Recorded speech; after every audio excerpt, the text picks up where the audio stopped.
প্রস্তুতি বলতে হচ্ছে নিশ্চয়ই আপনারা জানেন যে আগামীকাল হচ্ছে আমাদের মনোনয়নপত্র আমরা উঠাবো।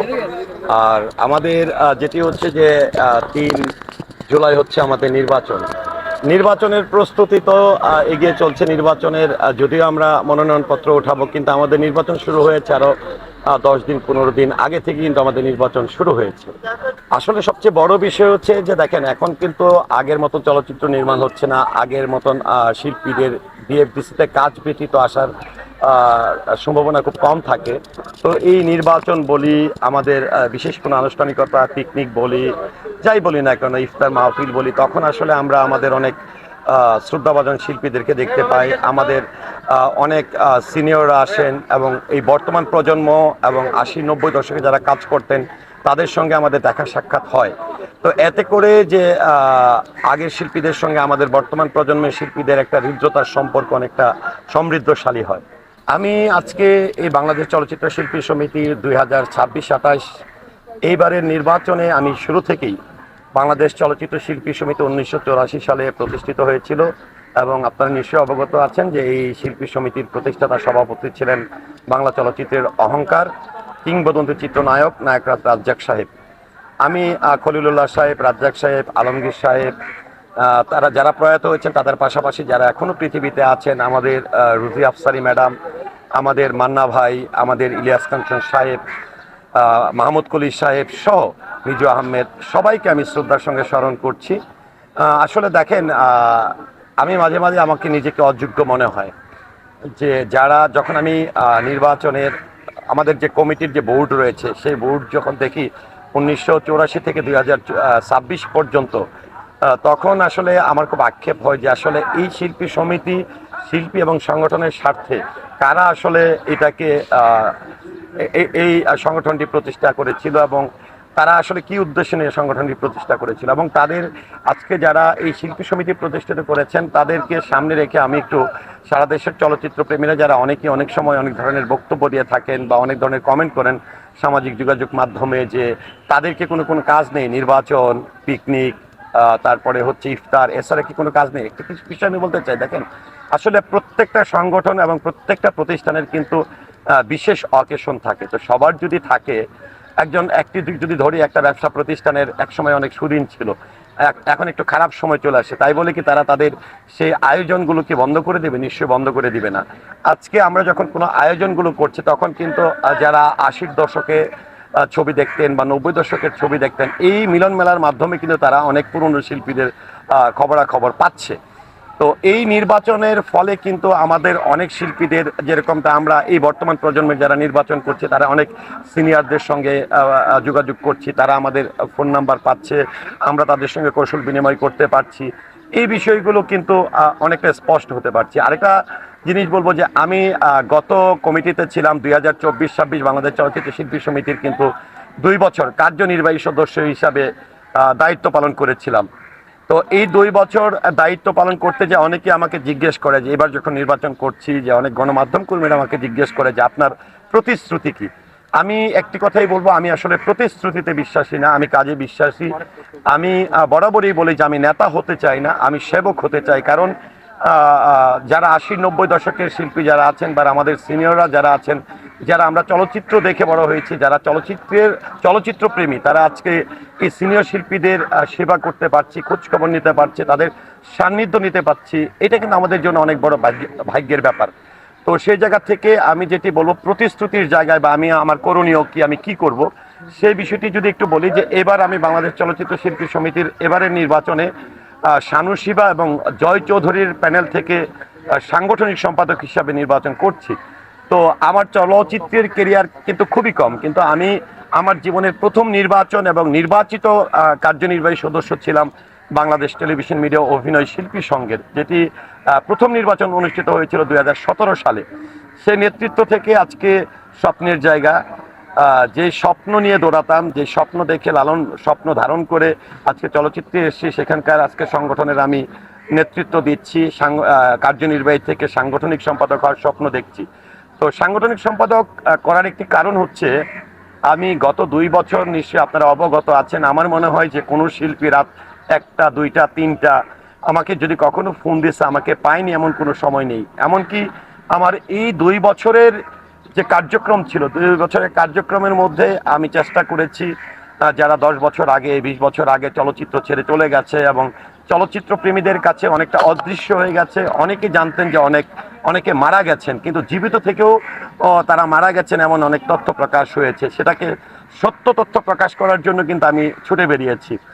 পাশাপাশি দেখেন, আমার এই 2 বছরে আল্লাহ তাআলা কিন্তু একটি বিষয় থাকে যে কোনো বাবা মার সন্তান জন্ম দেওয়ার পরে অনেক সময় সন্তান হয়েও বাবা মার শেষ বিদায়ে থাকতে পারে না।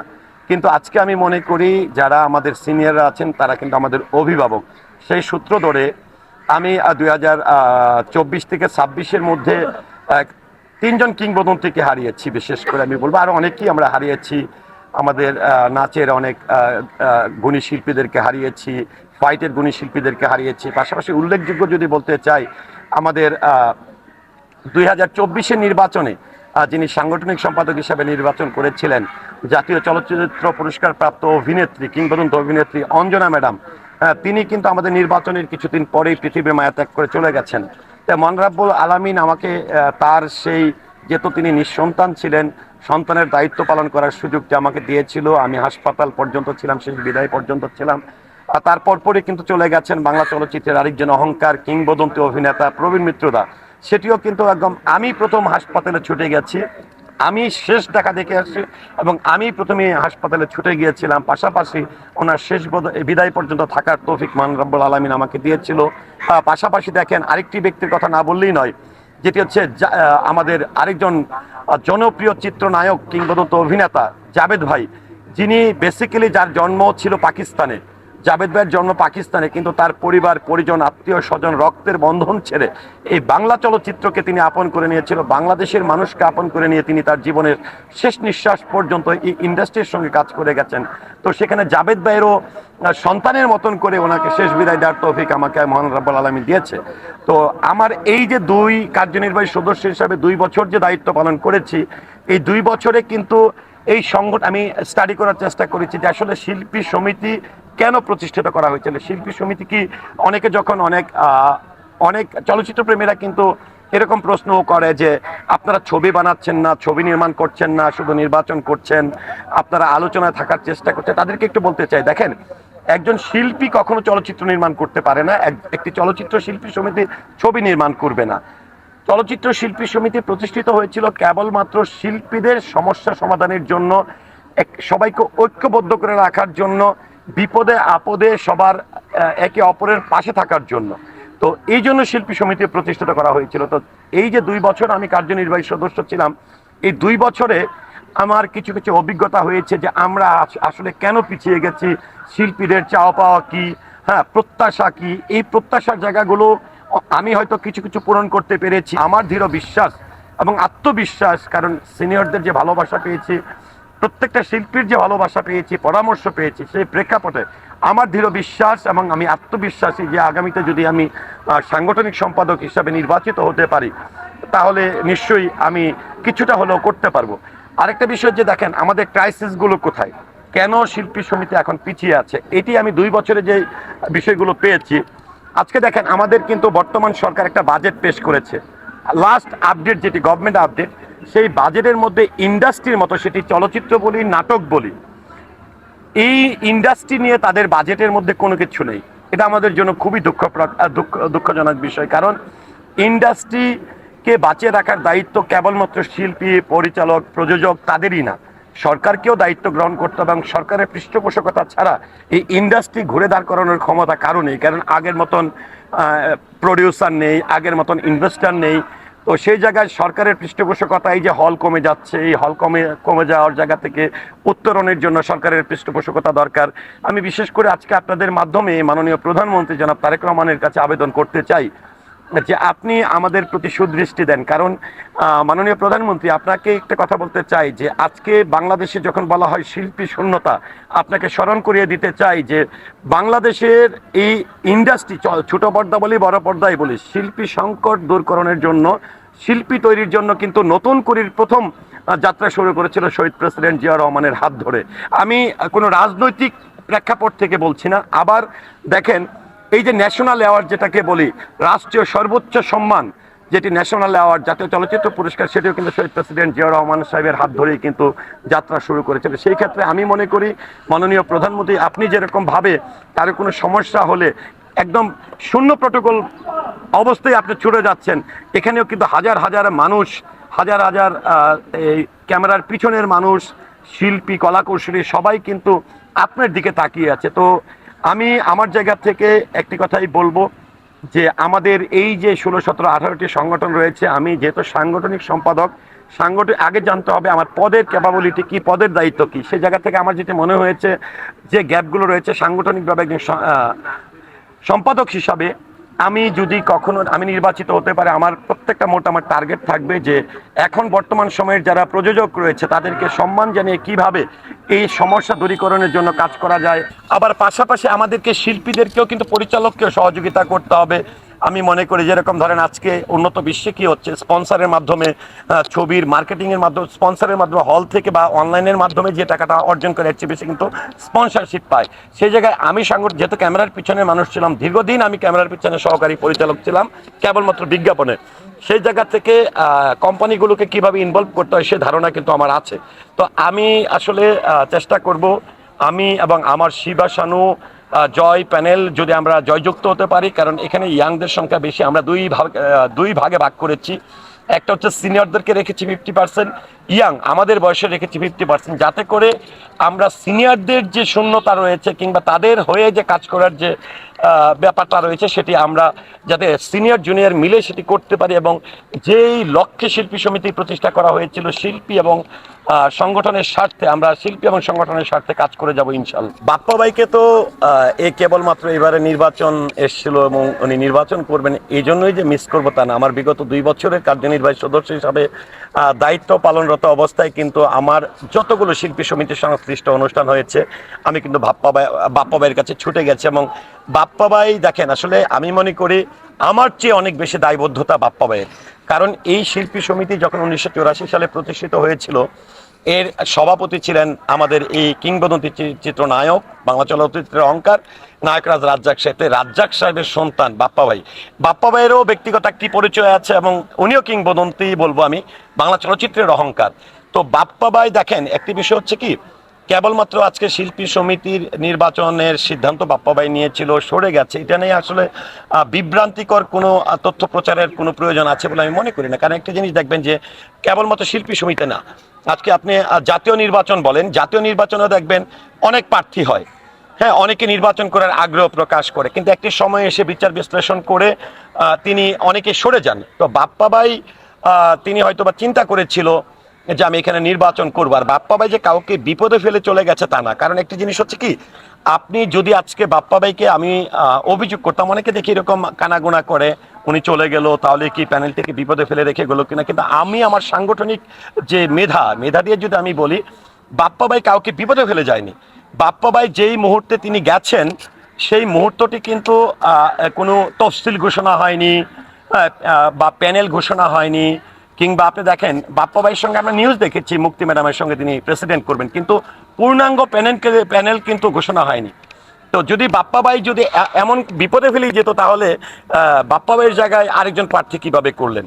তো বাপ্পা ভাই, আমি একটি কথাই বলবো যে বাপ্পা রাজ এবং বাপ্পা ভাই সম্রাট ভাই নায়ক রাজ্জাকের সন্তান, এবং নায়ক রাজ্জাক সাহেবের পরিবার কিন্তু ফ্যামিলি বন্ডিংটা অনেক ভালো। এবং আমার জানা মতনে যতদিন কিংবদন্তি বেঁচে ছিলেন বাপ্পা ভাইয়ের ভাই, আপনারা লক্ষ্য করবেন বিভিন্ন আনুষ্ঠানিকতা তারা দুই ভাই একসঙ্গে তারা কিন্তু আসেন, মানে এদের কতটা সুন্দর বন্ধন। এবং মায়ের কথা শুনেন, পরিবারের তাদের, আপনারা যদি সামাজিক যোগাযোগ মাধ্যম ফেসবুক দেখেন, বাপ্পা ভাইকে দেখবেন তারা তাদের স্ত্রী সন্তানকে নিয়ে ঘুরতে গেছে বিভিন্ন জায়গায়, অর্থাৎ এইরকম দৃশ্য কিন্তু দেখা যায় না।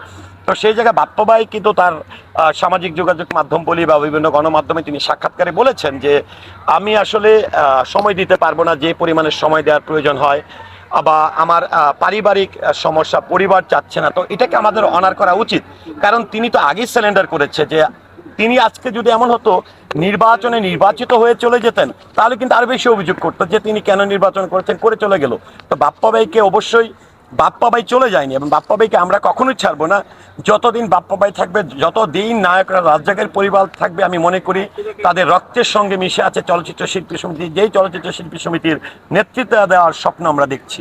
আমি আজকে 2026-28 যে কার্যনির্বাহী পরিষদের যে নির্বাচনটি অনুষ্ঠিত হতে যাচ্ছে, আপনারা জানেন যে ইতিপূর্বের কমিটির প্রেসিডেন্ট ছিলেন আমাদের বাংলা চলচ্চিত্রের অহংকার, জনপ্রিয় খল অভিনেতা মিশা সওদাগর ভাই। তার সঙ্গে সাধারণ সম্পাদক ছিলেন আরেকজন বাংলা চলচ্চিত্রের অহংকার, চলচ্চিত্র প্রযোজক, পরিচালক এবং অভিনেতা, যাকে দানবীর অভিনেতা বলা হয়, মনোয়ার হোসেন ডিপজল সাহেব।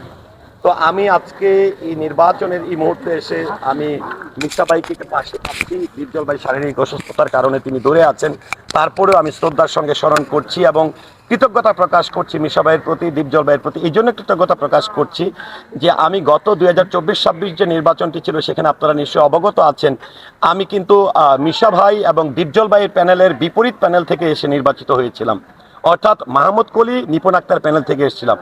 আর প্রত্যেকটা প্যানেল কিন্তু 21 জন ভিত্তিক হয়। তো 21 জন ভিত্তিক প্যানেলের মধ্যে আমি যেই নিপুণ আক্তার এবং মাহমুদ কলি প্যানেলে দাঁড়িয়েছিলাম, সেখান থেকে আমরা মাত্র 3 জন পাশ করেছি। তো আমরা যখন পাশ করলাম, পাশ করার পরেই মিশা ভাই এবং মনোয়ার হোসেন ডিপজল ভাই আমাদেরকে ডেকে একটা কথা বলেছে যে তোমরা কোন প্যানেল থেকে এসছো এটা তোমরা কখনোই মাথায় নিবা না। আমরা সবার একটাই উদ্দেশ্য, শিল্পী এবং সংগঠনের স্বার্থে কাজ করা। আজকে থেকে মনে করবা যে তোমরা আমাদের প্যানেলে ছিলা। আমাদের সকলের একটাই চিন্তা চেতনা, যেটি হচ্ছে শিল্পী এবং সমিতির কল্যাণে কাজ করা। তো বাপ্পা আজকে সেই জায়গায় মিশা ভাই এবং ডিপজল ভাই আমাদেরকে এই 2টি বছর সন্তানের মতন করে, অভিভাবকের মতন করে কিন্তু আমাদেরকে নিয়ে 2টি বছর সংগঠন চালিয়েছে। তো আমি যেহেতু ডিপজল ভাই শারীরিকভাবে অসুস্থ আছেন, আমি আজকে এই ভিডিও চিত্রের মাধ্যমে আগামী নির্বাচনে আমাদের জন্য দোয়া প্রার্থনা করে আমি মনোয়ার হোসেন ডিপজল ভাইয়ের জন্য সকলের কাছে দোয়া প্রার্থনা করছি। সেই পাশাপাশি আমরা মিশা ভাই আছে, থাকবে, এবং আমরা যেহেতু তিনি বেশ কয়েকবার সভাপতির দায়িত্ব পালন করেছেন, সাধারণ সম্পাদক করেছেন এবং ডিপজল ভাইও সাধারণ সম্পাদক করেছেন, সেক্ষেত্রে আমরা ডিপজল ভাই বলি, মিশা ভাই বলি, ওনাদের সুপরামর্শ নিয়ে আমরা আমাদের শিল্পী সমিতিকে ইনশাল্লাহ সামনের দিকে এগিয়ে নিয়ে যাব।